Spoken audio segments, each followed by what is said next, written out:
Hey guys, it's Casey and welcome back to my channel, and also good morning because it is another beautiful morning out here in the outback in which it is deathly grey outside, and I have no plans for today, so we're just going to make like Bilbo Baggins and see where the day takes us.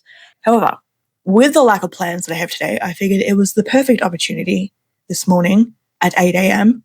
to wake up and address the very big elephant in the room, the question that I get asked a lot here on my channel. One of the things that I get repeatedly on this channel whenever I post videos is a specific message.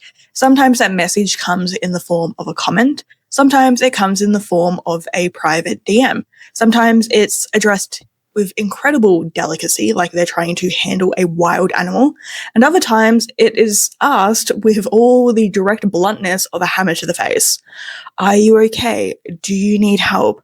Are you currently dealing with psychosis? And I do get it, I do, because I have a tendency to talk about some very strange and unusual things that are completely outside the vast majority of people's norms on this channel. And, you know, things that don't always exactly scream mentally grounded. But here's the thing. Not everything that sounds strange to you is madness, and not everything unfamiliar is pathological. Just because your world has always made sense in one direction does not mean that mine is broken for bending in another. So let's get one thing straight, and I'm going to say this once with love and clarity. Am I in psychosis? No, probably not. I'm not going to say definitely not, because if I was in psychosis, I wouldn't know that. And that's true for everybody. Anybody could be in psychosis at any point in time, and you would be completely unaware of the fact that you were in psychosis. So no, I'm not going to say with 100% clarity that yes, I am 110% sane of mind, because I cannot say that at any point in my life, nor can you. But what I can assure you of right now with 110% clarity is that I am not living in an insane asylum somewhere, staring at a miniature outback hospital in a snow globe and hallucinating this entire thing. Let's just say that I go through a lot of trouble to film and upload these videos. So if this entire thing is just one big hallucination, then that means that these videos and the people viewing them are also hallucinations. Whether or not you watching this are a hallucination is absolutely none of my business, and I will leave that up to you to decide. The point that I'm trying to make here is that there are certain things that I say, certain things that I have lived through and experienced and have relayed here in video form that sound absolutely unhinged to the average person.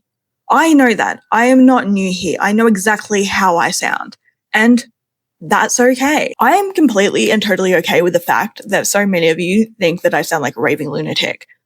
It is okay that my reality sits outside the realm of your familiar. That's what makes it my reality and not yours.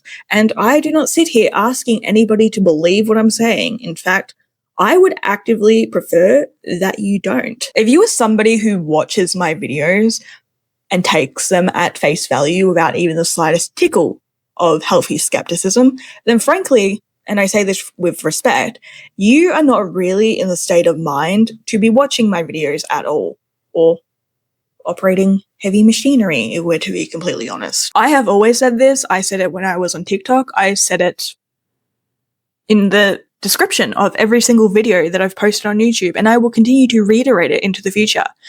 If you need to believe that I am in a state of psychosis to feel grounded, that's fine. I implore you to hold on to that feeling. In fact, I benefit from that feeling that you have, because that means that I don't have to argue with you. When I was still on TikTok, which is part of the reason why I don't post there anymore, because the short form videos just encourage you to put out content so quickly that you can't really view them and decide whether or not they're safe things to be posting.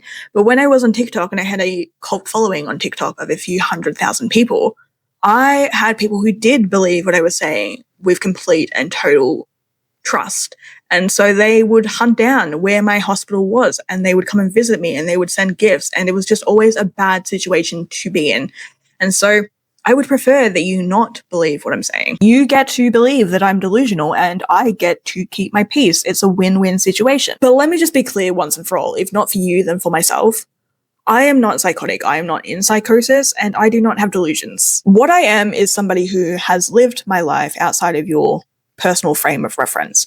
And when people come across something that they can't categorize, something that they can't Google or cross-reference with their own experiences, the reflex is to pathologize it, to dismiss it as madness, because that's the safer option than accepting that maybe, just maybe, reality isn't as tightly laced and reliable as you thought it was. But reality doesn't require your belief in it to exist. I am not confused about what is real. I am not hallucinating. I am not detached. I am painfully aware, often to my own detriment. What I experience sometimes might sound fantastical to you, but to me, it is concrete. It is repeatable and traceable and documented, and not just in my memory, but in other people's records and notes and timelines and scars. And no, I don't need you or anybody else to understand it. Most people don't. Most people couldn't, because I live in the spaces between, in timelines, in anomalies, in interference patterns. My entire life here is not one long hallucination. It is one long, slow walk through observance. And if that makes you uncomfortable, then that is not a me problem. That is a you problem. So no, I don't have psychosis and I don't need your diagnosis. I am completely rational, I'm lucid, and I am aware. And most importantly, I'm not asking you to believe anything that I'm saying here. The only thing that I'm asking you to do is to maybe stop assuming that your experiences in life are the universal default. Because not everything in life that sounds strange to you is a delusion. And for the record, not all delusions are strange. Sometimes in life, the truth doesn't fit neatly into the little container that you were planted in to grow. And that's okay. But that doesn't make it any less true. Okay, I think that pretty much covers my rant about me not being in psychosis. And so now I'm going to go and take a shower so I have nice clean hair and not this yucky stringy mess when I come back to talk to you again. And I will be back because I have other topics that I want to discuss today. How fun.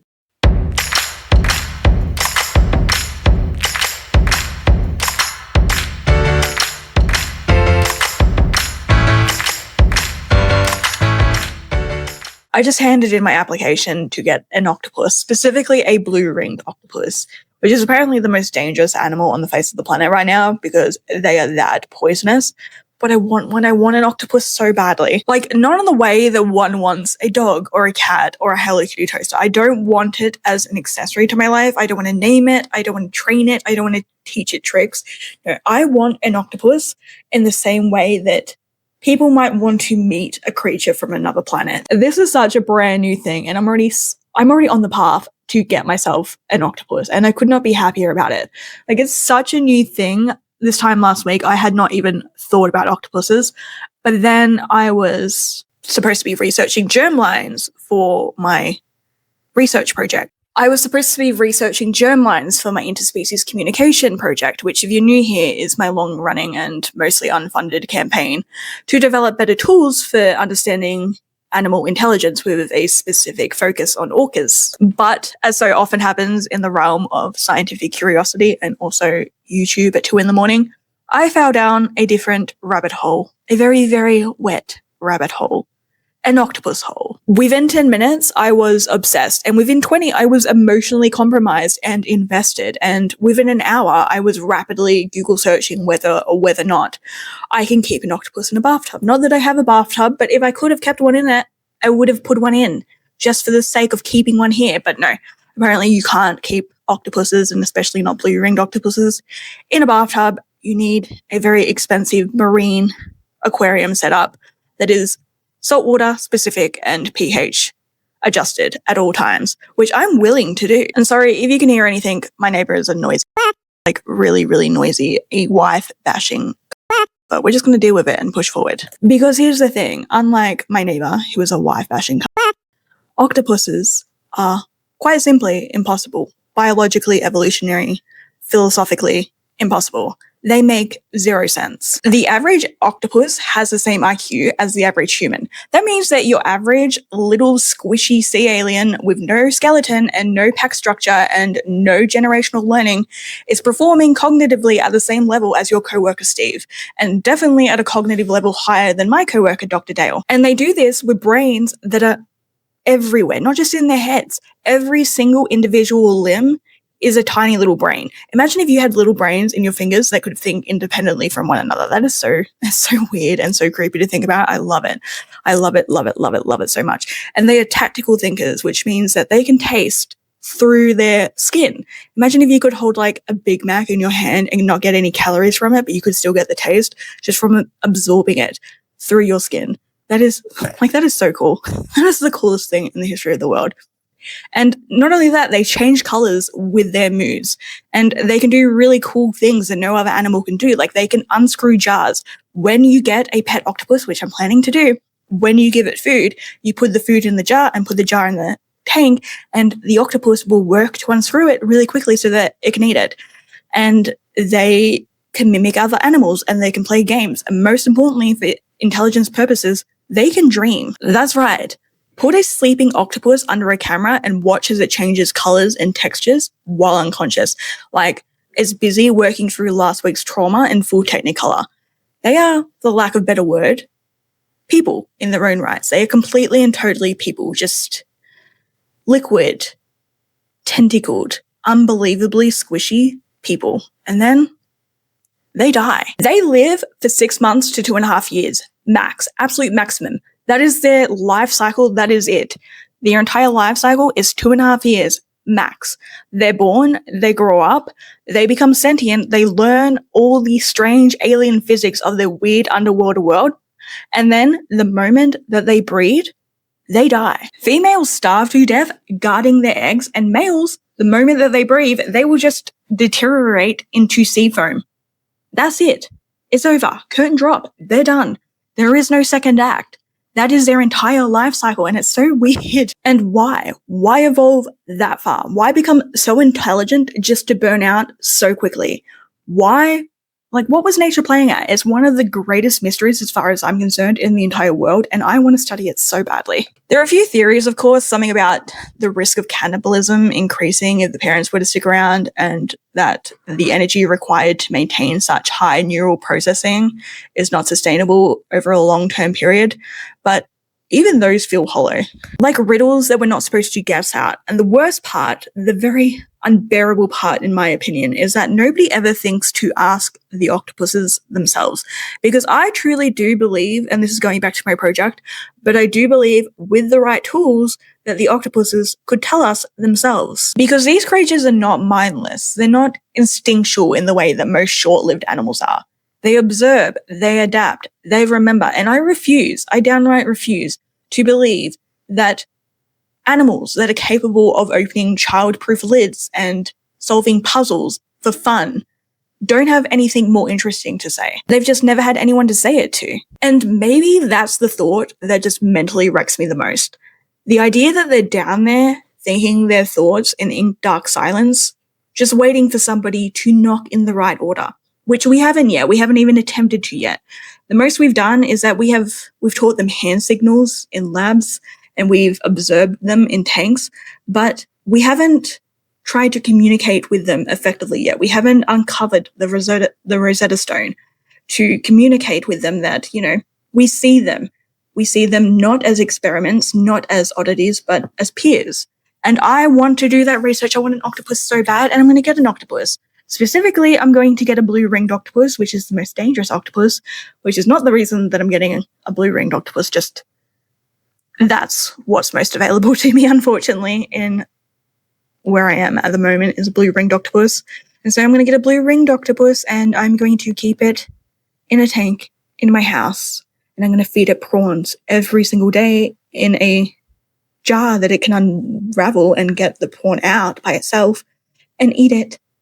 And I'm very scared of getting it in a way because they're escape artists, and so I don't want to get up in the middle of the night and accidentally step on a blue-ringed octopus, but that is a risk that I'm willing to take because that is how badly I want an octopus. Not as a pet, not as a companion animal, but as an equal, as a fellow alien on the face of this planet. I want an octopus. And so I have looked into it, and you can legally keep one where I live. And so that's what I'm going to do. I have just finished filling out the private wildlife license form, and I've sent it off when it gets approved, I need to pay a fee so I can get my license and keep it, get the photo taken and keep it on the card so I can show people if they ever ask me to see my permission to keep a blue ringed octopus. And then he's coming home with me. And I am so, so excited. Like, I'm so, so excited to go and get one.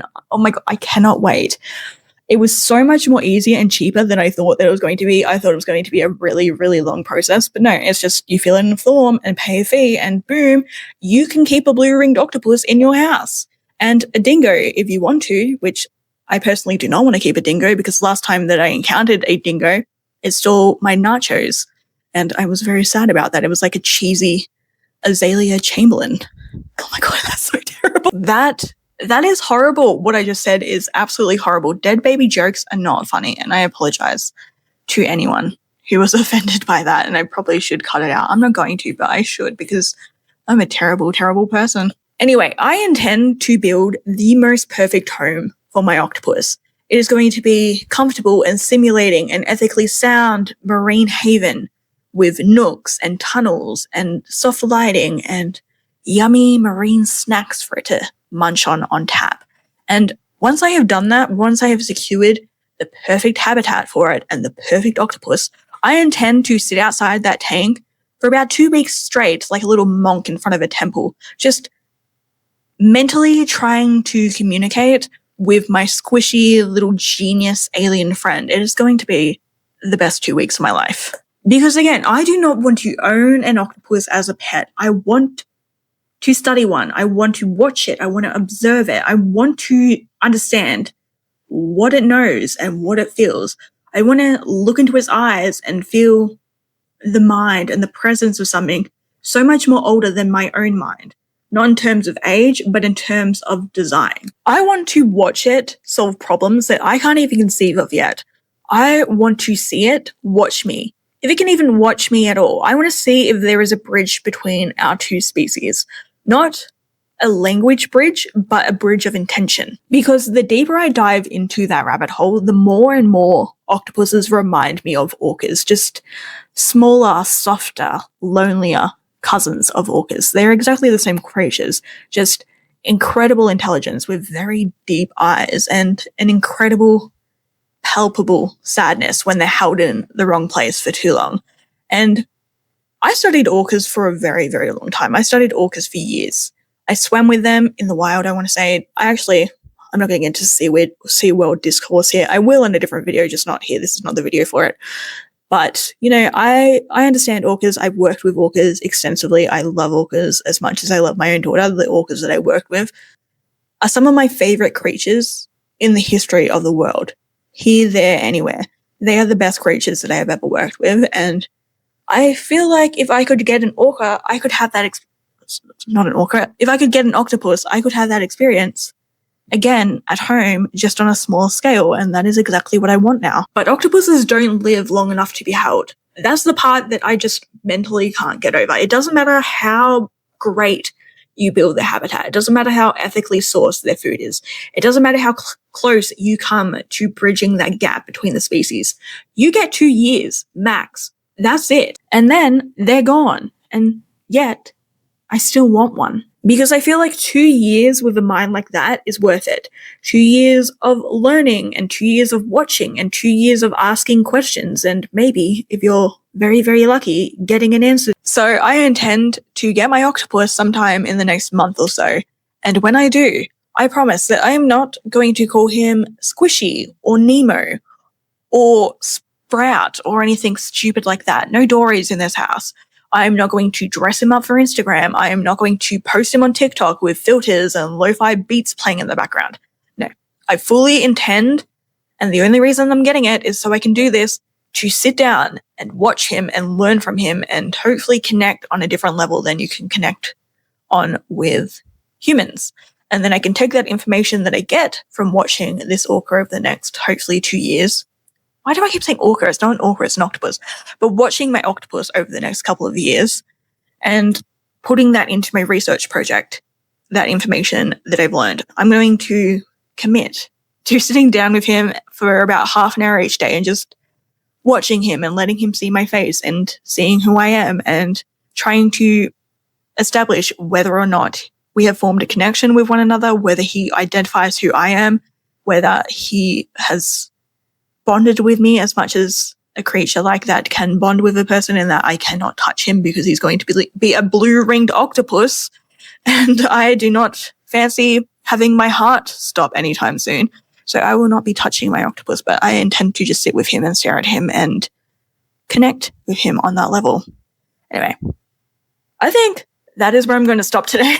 I was going to do my journal. I was just going to continue doing this one, or the shadow one. I've got the shadow one sitting over there. I could have done that one too, but I have just spent the entire day filling out this form and researching everything that I need to order and buy in order to get my octopus and keep him in my house, which is a very, very big deal because, as you know, if you've watched my videos before, I am not in a position to keep pets at the moment, which is why I don't have my dog that Nate brought for me last time that I was in a deep depression, like last year.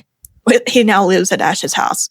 And, I'm just not in a position to keep pets, but I don't think that an octopus is a pet. So I don't feel too bad about that. So no journal tonight. I will be back tomorrow, and it's just going to be a less structured vlog. Hopefully I'm going to get out and actually film more things than just me sitting here talking. But that's it for today. I'm not going to do the journal. We will return to it tomorrow. So for right now, this is Casey signing off. As always, stay weird out there, stay safe, and I don't know, support your local octopus gang.